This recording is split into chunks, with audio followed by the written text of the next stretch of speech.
Assalamualaikum warahmatullahi wabarakatuh. Oke, balik lagi di channel Markas Pinjol. Seperti biasa teman-teman ya, di video kali ini saya akan berbagi informasi tentang resiko telat bayar ataupun gagal bayar di aplikasi Pinjam Yuk. Dimana di aplikasi Pinjam Yuk ini ada tagihan yang masih belum dibayar.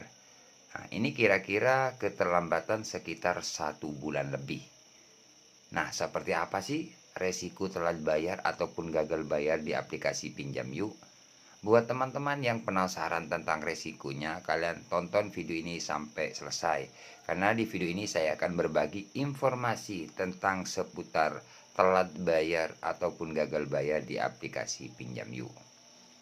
Oke teman-teman, seperti biasa sebelum kita lanjut ke pembahasannya, buat teman-teman yang belum subscribe ke channel ini, jangan lupa tekan tombol subscribe-nya agar kami lebih semangat lagi membuat informasi atau berbagi informasi tentang seputar pinjaman online, baik itu legal maupun legal.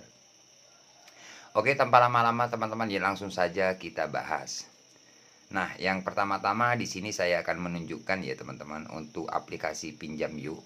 Di sini saya tidak mengajak teman-teman untuk tidak bayar di aplikasi Pinjam Yuk, tidak. Di sini saya cuma berbagi informasi karena banyak teman-teman di luar sana yang telat bayar, yang sudah panik dan ketakutan. Oke. Nah, di sini teman-teman ya, ini ada tagihan ya. Tagihan di aplikasi Pinjam Yuk. Untuk aplikasinya sudah saya buka ya. Nah, di sini ada tagihan 1.508.000 ya, sekian-sekian. Nah, cicilan ada 3 cicilan. Kemudian di bagian ini waktu jatuh tempo itu tanggal 12 bulan 5 2024. Jadi kalau kita hitung sekitar 1 bulan lebih di aplikasi Pinjam Yuk ini tidak dibayar. Oke, kita cek bayar cicil ya. Oke, mungkin teman-teman kalau punya aplikasi ini seperti ini juga sih ya. Nah, di sini ada 3 cicilan. Ada 3 cicilan teman-teman ya. Cicilan yang pertama ini 1 juta berapa ini ya. Terlalu kecil sih tulisannya kan. Nah, 1 juta, sekitar 1 juta sudah telat ya. Kemudian untuk cicilan yang kedua itu berapa ini? 200 ya. 200 enggak ini. Nah, teman-teman bisa lihat ini. 226.000 dan yang ketiga itu 196.000. Nah, ya. Nah, cicilan yang pertama sudah telat ya. Sudah 1 bulan lebih. Kemudian cicilan yang kedua itu 11 Juni 2024. Ya, jadi sudah telat juga. Yang ketiga masih belum ya. Tagihannya atau cicilan yang ketiga itu 196.000. Oke, ini untuk pinjaman awal teman-teman ya. Ini untuk pinjaman awal sekitar 1 juta ya. Pinjaman awal 1 juta itu yang masuk kisaran 800 lebih dikit lah ya yang masuk. Tapi karena sudah keterlambatan mencapai 1 bulan, itu total tagihan mencapai 1.500.000 nih. Jadi sudah otomatis ya untuk bunga atau denda ya. Jadi sudah mencapai 1.500.000 sekian. Nah, ini untuk kemungkinan ya ini akan bertambah ya. Ini sudah mencapai 1.500.000. Mungkin teman-teman kalau ikuti terus channel saya itu, aplikasi ini selalu saya update ya, mulai dari telat 1 minggu, 2 minggu sampai sekarang selalu saya update. Oke, di sini saya akan menjelaskan untuk resikonya teman-teman ya. Resikonya buat teman-teman yang masih baru telat ya di aplikasi ini. Resiko yang pertama teman-teman pastinya ditagih lah ya. Kalau teman-teman mau telat atau sudah telat pun ya. Bahkan kalau sudah telat pun kalian pasti di WA, di telepon. Itu setiap hari loh teman-teman. Setiap hari kalian akan dihubungi. Bahkan satu hari bisa sampai 5 nomor yang berbeda akan masuk ke WA kalian. Ya, jadi buat teman-teman nggak usah takut ya. Memang cara penagihan dari aplikasi Pinjam Yuk ini memang sangat mengerikan sebenarnya sih.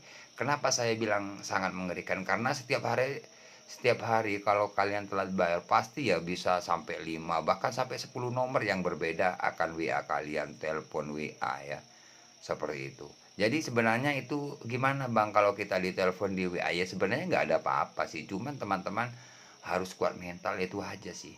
Ya karena banyak teman-teman yang telat bayar kemudian banyak yang WA, telepon kayak gitu kan bingung Kang. Sebenarnya kalian nggak usah bingung, memang cara penagihan di aplikasi pinjam yuk seperti itu ya, kayak orang sibuk kayak gitu loh ya. Kenapa? Ya karena satu hari bisa sampai 5 nomor yang berbeda yang menghubungi kalian, bahkan lebih dari 5 ada seperti itu. Makanya buat teman-teman nggak usah bingung ya, karena pengalaman saya waktu itu telat 1 hari 2 hari itu setiap hari sangat berisik banget. Bahkan kalau teman-teman sudah lewat 2 hari 3 hari itu biasanya ada semacam kayak teror teman-teman. Teror kalau Anda nggak bayar hari ini terpaksa data Anda kami sebar. Bahkan saya cek data Anda, kalau ada pemalsuan data kami alihkan ke pihak ketiga atau ditindak lanjut kayak gitu. Nah, misalkan teman-teman dapat WA seperti itu, misalkan ya, kalian nggak usah panik, itu hanya nakut-nakuti aja. Karena cara penagihan dari aplikasi pinjam itu seperti itu. Banyak yang komentar setiap hari karena teman-teman yang telat bayar itu ada yang diancam sebar data. Bahkan data Anda saya cek di sini ya, kalau ada pemalsuan data nanti saya tindak lanjuti kayak gitu. Nah itu yang bikin teman-teman panik. Sebenarnya semua teman-teman yang telat bayar itu dapat WA seperti itu, tapi nyatanya aman-aman saja, cuman itu geretak-geretak aja ya. Bahkan kalau kita telat 1 minggu ke atas biasanya ada semacam kalau Anda nggak bayar data Anda kami salah gunakan kayak gitu, ada loh teman-teman. Bahkan kalau Anda nggak bayar hari ini terpaksa data Anda kami sebar, nah seperti itu, atau dipinjamkan ke aplikasi lain. Nah misalkan teman-teman dapat WA seperti itu, dapat SMS kayak gitu, kalian nggak usah panik. Kenapa Bang nggak usah panik? Iya karena itu cara penagihan dari pihak aplikasi tersebut, cuman nakut-nakuti, nggak bakalan terjadi. Ya, jadi intinya itu gertak kalian agar kalian segera melunasi. Contohnya seperti ini. Ini tagihan 1.500.000 waktu telat 1 minggu sering banget diteror di WA, di telepon. Ya, intinya diteror lah, intinya seperti itu. Makanya buat teman-teman cukup kuatin mental. Ya, dapat WA kayak apapun itu hanya nakut-nakuti. Ya. Kemudian untuk pertanyaan dari teman-teman, aplikasi pinjam yuk apakah sebar data, Bang? Nah, ini sejauh keterlambatan sampai 1 bulan lebih ini teman-teman, sampai sekarang ini nggak ada namanya sebar data, nggak ada. Ya, sebar data kan ke kontak-kontak kita kan, nggak ada. Jadi buat teman-teman nggak usah takut disebar data.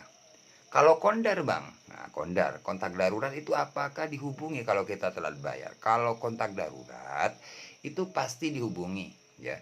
Jadi banyak teman-teman yang masih nggak paham juga Bang, apakah kondar dihubungi kontak darurat kita kalau kita telat bayar? Pasti. Kalau kontak darurat pasti dihubungi kalau teman-teman telat bayar. Tapi kalau kontak darurat itu tidak mesti harus kalian telat 1 hari baru dihubungi atau 2 hari. Jadi intinya tetap dihubungi ya. Tapi kalau masalah telat berapa hari nggak tahu, intinya kalau kontak darurat pasti dihubungi. Apakah pinjam yuk menghubungi di luar kondar? Jadi sebenarnya kalau untuk di luar kondar itu sebenarnya ada potensi kalau kalian telat bayar. Ada sebagian dari teman-teman yang dihubungi di luar kondar kayak gitu ada. Tapi tidak banyak sih, tidak ke seluruh kontak ya. Biasanya resiko gagal bayar itu seperti itu. Ada sebagian dari teman-teman yang dihubungi di luar kondar, ada yang enggak gitu loh. Jadi buat teman-teman yang telat bayar mau nggak mau kalian harus terima misalkan ada yang dihubungi di luar kondar kayak gitu. Ada sebagian dari teman-teman tidak dihubungi kayak gitu. Intinya kalian apa ya, siapin mental lah gitu aja sih ya. Jadi kalaupun ada yang dihubungi, ada yang enggak seperti itu. Masalah menghubungi di luar kondar. Tapi kalau masalah sebar data enggak sih ya. Jadi seperti itu teman-teman ya. Kemudian untuk DC lapangan juga. DC lapangan apakah aplikasi pinjam yuk ada DC lapangannya?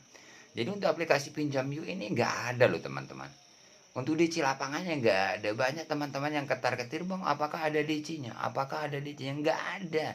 Cuman kalau kalian telat 1 minggu ke atas, 2 minggu ke atas, ya beda-beda kan.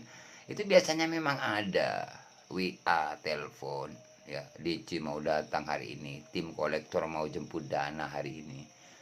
Dipastikan Anda berada di rumah, jangan kemana-mana karena tim kami mau meluncur ke rumah Anda, atau dikirim video kalian, atau dikirim foto DC mau datang ke tempat kerja, siapkan dana full melalui RT RW kayak gitu kan.